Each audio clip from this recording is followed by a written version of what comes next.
everybody's going through something, has some challenge, has some distraction. The world feels busy to most people. And when we have empathy, it helps us to see what they're going through and better market to them, better create products that help them and make the world a better place.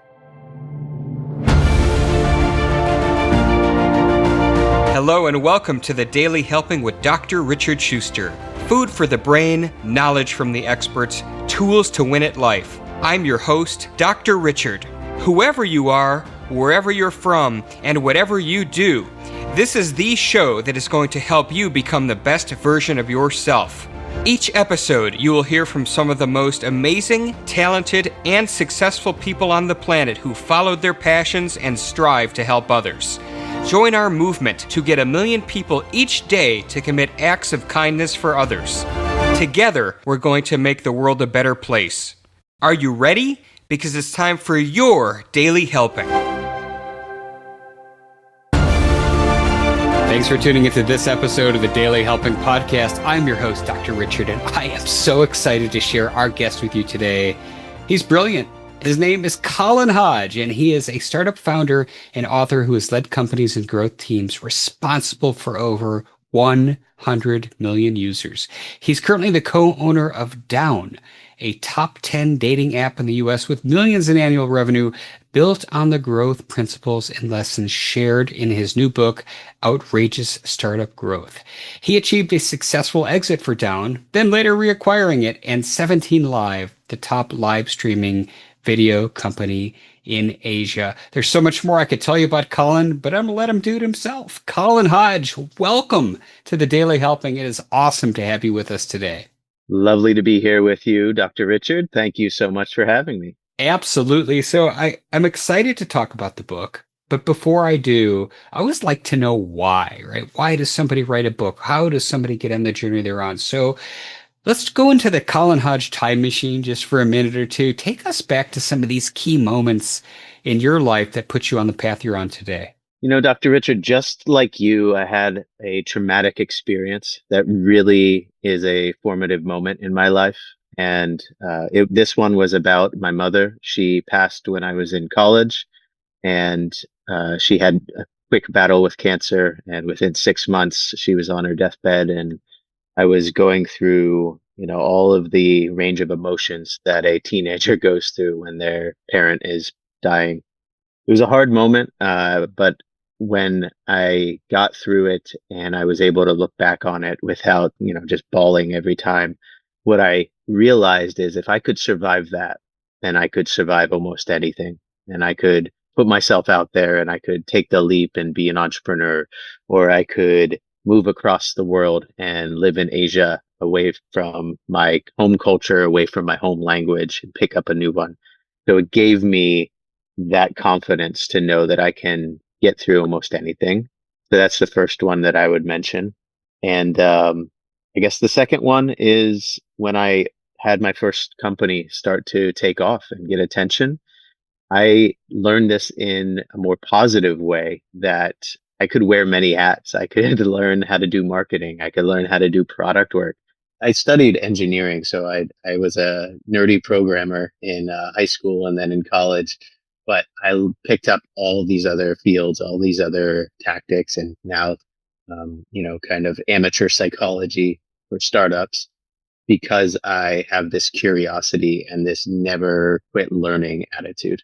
They say in adversity, and it's, you describe something very powerful in the loss of your mom. We tend to catastrophize things and then look at them after and say, I can survive X, whatever it is. And so, I like that you framed yourself as like, oh, I'm just this nerdy engineer. But you've proven to yourself, moving to a different country where you don't know anybody, where you don't speak the language. So out of curiosity, what led to that? Like, what made you decide to move halfway around the world? I think the start of that journey, after my startup was taking off and we got, 1 million users in about 3.5 months. That's how quickly we were growing, which at the time, that was faster than Instagram even started.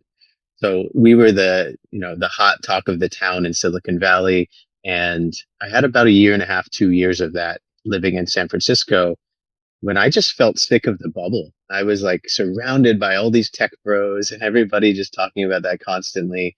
So I needed to get out, and I felt kind of like I was letting life pass me by. I only spoke one language, and I grew up with this feeling of like, I want to be multilingual. And I just escaped to Guatemala, started learning Spanish and running the company at the same time from cafes that barely had internet.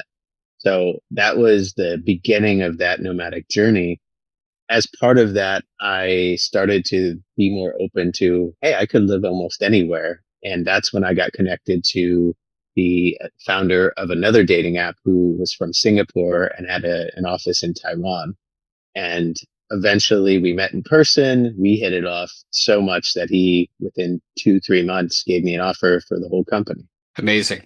And so let's talk a little bit about the premise for this book, Outrageous Startup Growth. So was it just that you had this experience, right? You took this app, this dating app, it was scaling, it was the talk of Silicon Valley, but not everybody feels compelled then to put that onto paper and go through the process of bringing that to life as a book. So why were you motivated to compile that into a book? I started to look back at the crazy journey I had with this company. So, as a little preview, it almost died multiple times. It got kicked off the App Store. We got sued by a much bigger company who marched in 12 lawyers and threatened us at the time.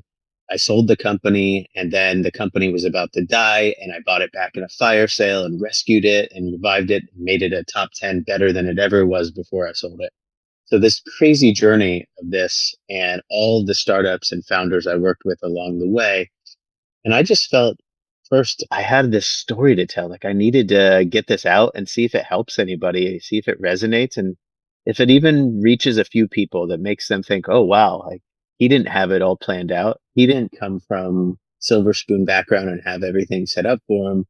Maybe I can do that too. Maybe that's the nudge, the confidence that other people need to hear that gets them started on their first company or makes them think a little bigger about the company, the side hustle they're already running. I was going to say, more than a few people have gotten because you're already a bestseller. So congrats on that. Oh, thank you so much. And it's crazy that it's a bestseller now because you're competing against these books that are selling millions, like Adam Grant's Atomic Habits that came out in 2018, almost a decade ago.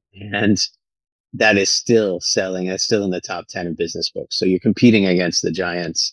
And I feel just very blessed to have that. But so back to telling my story and why I had to do it. I started to put this out in 2023. And I wrote this article. It's about a 10-minute read, and it took off on Medium. I think I just really hit a nerve with a lot of people, and I love to write with a very humorous and personable style. And it's not technical. It's very much about a story, and then you're going to absorb the lessons along the way. And Medium's editors loved it, so they featured it, and they got lots of kudos and feedback. And that's when people started saying, hey, why don't you turn it into a whole book? Of course, I never thought of myself as an author. So I never thought this was even, it wasn't on my dream board or anything. And when I started to think about the book and talk about it with people, I realized that the key to all of my successes and even my failures was, did I understand the psychology of my users, the customer base, or the audience that I'm trying to reach? Or was I just kind of blindly putting something out there or blindly hoping something, if I build it, they will come? And so user psychology, understanding what influences us and how we make decisions, that was the golden thread through everything. So this book then is well, let's do that, because obviously that's how humans make decisions 101, right? Is seminal for everything here. So walk us through that. So based on your experience and scaling apps and building this business a couple times, talk to us about how humans make decisions.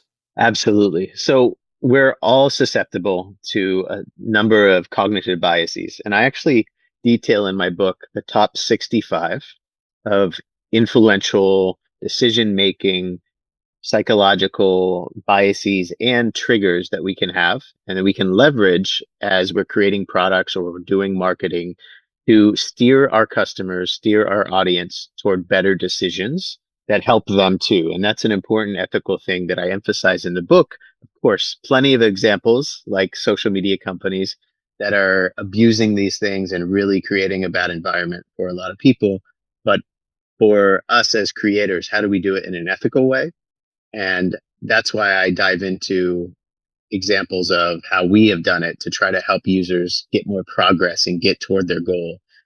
Try to frame the expectation of here's your, the expectation and actual intention gap. How do we bridge that? Most customers want to get to point A. How do you build them a smooth path along the way? So all of our decisions are a product of our environment. And we, as the creators of a product or a service or a company, we have the opportunity to engineer their environment in a way that is more conducive to success, to happiness, to a better life for people. And I want to kind of take some deeper dives into the book itself. And I like the way that you've broken this up. You've got these three main sections of the book. The first one being getting uncomfortable with being uncomfortable, or excuse me, getting comfortable with being uncomfortable. Yeah. So we talked a little bit about that, and you alluded to that, in your first story that, because of what happened with your mom, that gave you the courage to know that you pretty much can get through anything and be uncomfortable. And now you live halfway around the world, and most people wouldn't have the courage to do that. Chapter 4 is interesting to me. The allure of authenticity. So talk to us about that. So I actually had a dating startup that I created before the one that succeeded. And this one, I was struggling with it. I worked a year and a half. I took it into a startup accelerator. And halfway through that startup accelerators program, I just admitted to myself that this is not going to work. All those doubts that I was feeling inside about failure, about not being able to attract users or investors, I just knew that this was a big problem and I needed to talk about it. And so when I did, that freed me up to really see the truth and another side of how I could pivot and create something better. And what I created was an app and a brand that was so authentic, so just unabashed in what it was. It said what it was, and it just lived it, that it cut through all the noise in the market and it really captured people's imaginations. So that was the beginning seed of seeing that authenticity as a person, as a founder, and then also as a brand is super powerful. And in the book, what I talk about is, okay, being authentic, I think we all know what it is as a human, but what does it mean for a brand? How is a brand authentic? And I talk about basically the truth acronym, which starts with transparency and goes to relatability. So I break down this acronym and help you understand for your brand, for your company or product, or whatever organization you're working on, how do you ensure that each of these elements comes through and creates this authentic feeling for the people that are viewing it? And it's so important because it's the reason why we're attracted more and more to things that feel real, is because of this authenticity. They're creating this transparency that in the past didn't exist with companies, but it's becoming much more important. So we have a rule on the Daily Helping, Colin. When we start talking about acronyms, we have to fill out the rest of the letters. So we've got T for transparency, R for relatability. What's the U? Yeah, so the U is uniqueness. And that is because if you're copying everybody else, it won't feel authentic to your users, to your audience. The next T is trustworthiness. That is being consistent with what you say. It is showing that you walk the talk and show up where you say you will. And then last is H for honesty. So it is living that, hey, what we say we do, what we advertise actually is there, and what we stand for, where we hold up to that, we follow through with it. So a big part of this truth checklist for authenticity is just going through and seeing how well does your marketing or your branding really come through with each of these elements. So trustworthiness and honesty seem pretty close. What are the distinctions between those two as you see them? I think honesty tends to be the way I think about it is a lot more around how you're talking about your brand. Are you fairly representing what it is, what your product does? If you say you're going to do something, you live those values.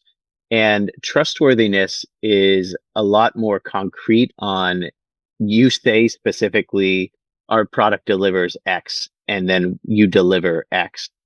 Your customer service promises something to a customer or has a certain service level agreement with your customers, and you live that and you fulfill it. So honesty is much more about, are you living the values and are you saying what you actually are as a product or a brand? And trustworthiness is those concrete promises of, we said we're going to deliver this, we're delivering it. Got it. Okay. Thanks for clarifying that. I'd like to ask you some questions now about part two. And the way this is framed is intriguing to me because it's the mindset of outrageous growth. And I've never heard anybody put it quite in those words, right? Like we have the mindset of an entrepreneur where you roll up your sleeves and, take on all challenges and never give up and all of the, Rocky montage kind of colloquialisms that we use as entrepreneurs. But the mindset of outrageous growth, I don't think most people think about growth that way. I'm going to grow, I'm going to scale, but outrageous growth. So talk to us about that, and then we'll dive deep. Yeah, so I chose the word outrageous because I love the double meaning it can have here. The first is outrageous. It's so impressive, it's so monumental and huge that only a word like outrageous can cover it. And then the second one is it really gets noticed. You're not hiding in the shadows. You're not going modest. You are putting yourself out there and you are going big and you're not ashamed of it. So it's outrageous to actually reach for that and to go for that. And I love the mindset of just growth mindsets in general, whether you're an entrepreneur or you are just a human who is trying to get better every day. Having the audacity and the boldness to just say, I can grow in this outrageous manner. I can live out loud and I can keep doing this day to day is such a magical and wonderful thing for people to do. I personally, when I talk about it in this part of the book, what I really lean into is the resilience you need to survive everything life throws at you. And especially as an entrepreneur, all of the challenges that it takes to take something from zero and get it to one, get it off the ground and put it out into the world that people are actually consuming it and they're using it and you're having that bravery to see how the world reacts to whatever you created. Beyond that, of course, then there's all the other elements of empathy.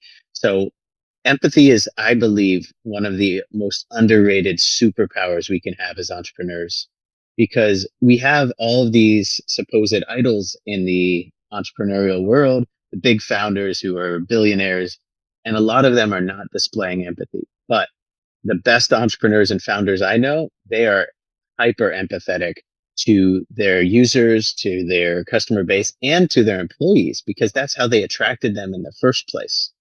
And so having this empathy, and I walk through in the book how to build that muscle, is so important and has helped me immensely over the years to be able to tap in and really understand what people are going through, who they are, and how to meet them where they are. I don't think that's mentioned enough, not just in business, but in life itself, right? We're always focused on moving the ball forward, right? And the reality is life is hard, right? And everything is hard. It's hard to be healthy. It's hard to be unhealthy. It's hard to be overweight. It's hard to eat right? So we have all of these challenges in life, and just being empathetic, being more human is a skill that any of us can use. So I'm grateful to see it in a book about entrepreneurship because I think it's wonderful. So the other chapters 6 and 7 seem a little bit more in line with what you would expect from, when the world comes crashing down, right? Any of us who were around in 2008 remembers what that was like, or more recently, COVID, right? And then can't stop, won't stop, I suspect is getting punched in the face and getting back up ad nauseum. Is that correct? That is correct. Yeah. Can't stop, won't stop is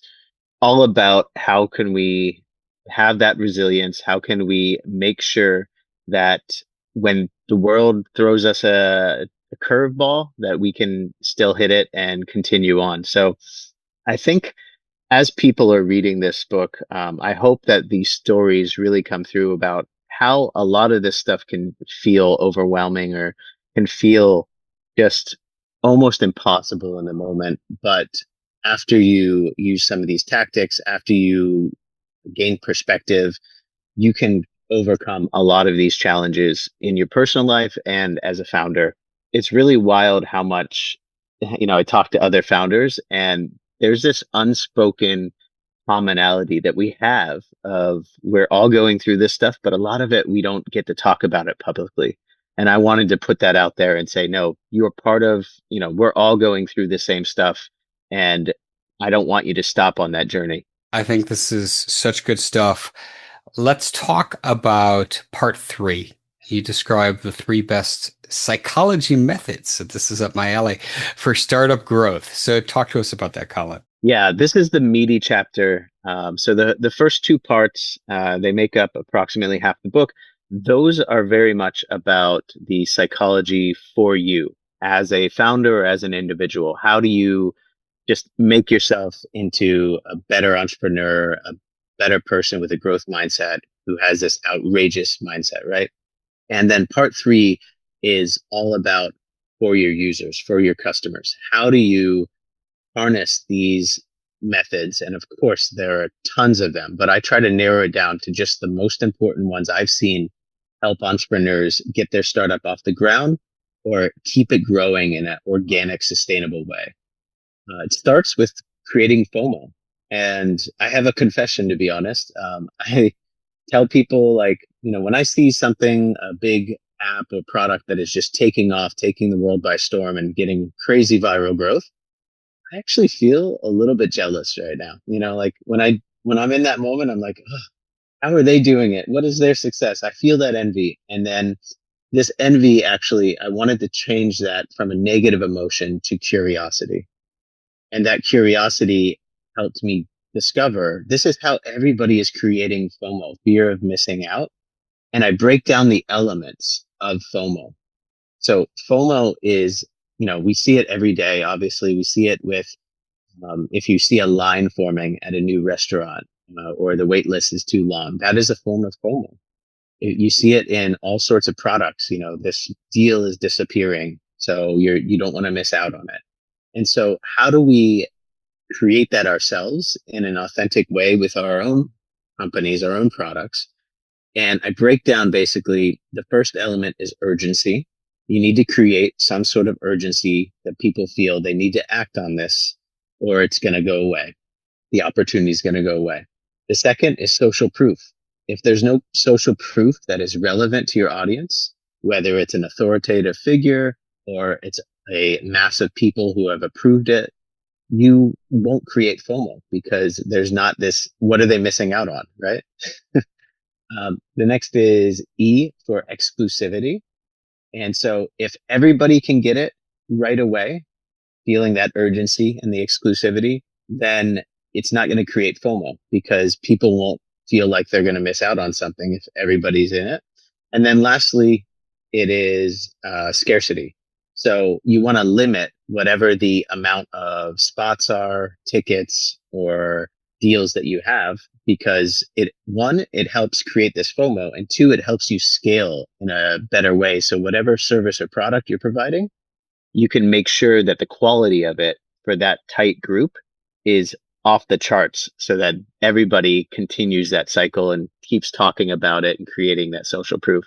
So I explain in the book how Clubhouse, the audio app during COVID, was able to create FOMO and absolutely take off. Of course, they burn out, and that's part of the story as well. But how did they create it in the first place and have this self-reinforcing cycle? and how you can apply these in simple ways. Run an experiment where you create a wait list and then you have a limited number of invites for people to get on. Stuff like that for people to really apply right now to their company. I forgot about Clubhouse. Yeah. So, Colin, that's fantastic. Again, we got another acronym out of it. What are the two other psychology related skills that we're talking about here? The best psychology methods for startup growth. Absolutely. So after FOMO, I talk about how you can engineer your customers' decisions for more success, because all of our decisions are affected by our environment. So this is using things like framing effects and pricing. If you have any sort of pricing in your business, I give you the tools in the book to know what pricing tests you should run and how they work. And I even give examples like, the number one mistake that we make if you're ordering wine and how to avoid making that mistake in the book. So engineer their environment so that they make better decisions. And then the last one, I call them magic moments, because these are when you meet the exact mood of your users in their journey using your product with an intervention, an offer, or any sort of way of pushing them along the path to create outsized magic, outsized impact. And these are things like, once they finally see the value of your product, it clicks for them. That creates magical retention, magical revenue results.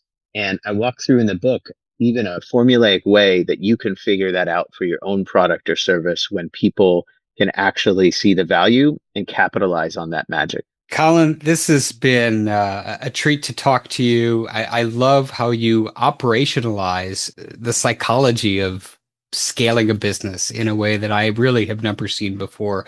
As you know, I wrap up every episode by asking my guests just this one question, and that is, what is your biggest helping? That one most important piece of information you'd like somebody to walk away with after hearing our chat today? Dr. Richard, I would return to empathy. And it is such a quintessential part of being a great entrepreneur and doing something that feels good at the end of the day. And I see it in your work, and I see it in the best founders and creators that I know. So knowing that empathy is a superpower that we all need to remind ourselves sometimes. Just because you build this muscle doesn't mean it's always active. And we need to remind ourselves sometimes that everybody's going through something, has some challenge, has some distraction. The world feels busy to most people. And when we have empathy, it helps us to see what they're going through and better market to them, better create products that help them and make the world a better place. Well said, Colin. I love it. The book is Outrageous Startup Growth. You can pick that up wherever books are sold. But if people want to learn more about you, Colin, where can they find you on the internet? You can find me at colinhodge.com, and you'll find my book there. I have a free sample as well. And if you buy the book, you can also contact me, special for all the Daily Helping listeners. If you want a good workbook that I send out, you can buy the book and mention Daily Helping, and I will make sure you get that. That is generous. We'll put that in the show notes. Thank you for doing that. That's awesome. And thank you so much for joining us on the Daily Helping. Thank you so much for having me, Dr. Richard, and have a lovely day. Thank you. And I want to thank each and every one of you as well. If you liked it, if you're inspired by what you heard today, go give us a follow and a 5-star review on the podcast app of your choice, because this is what helps other people find the show. But most importantly, go out there today and do something nice for somebody else, even if you don't know who they are, and post it in your feeds using the hashtag MyDailyHelping, because the happiest people are those that help others.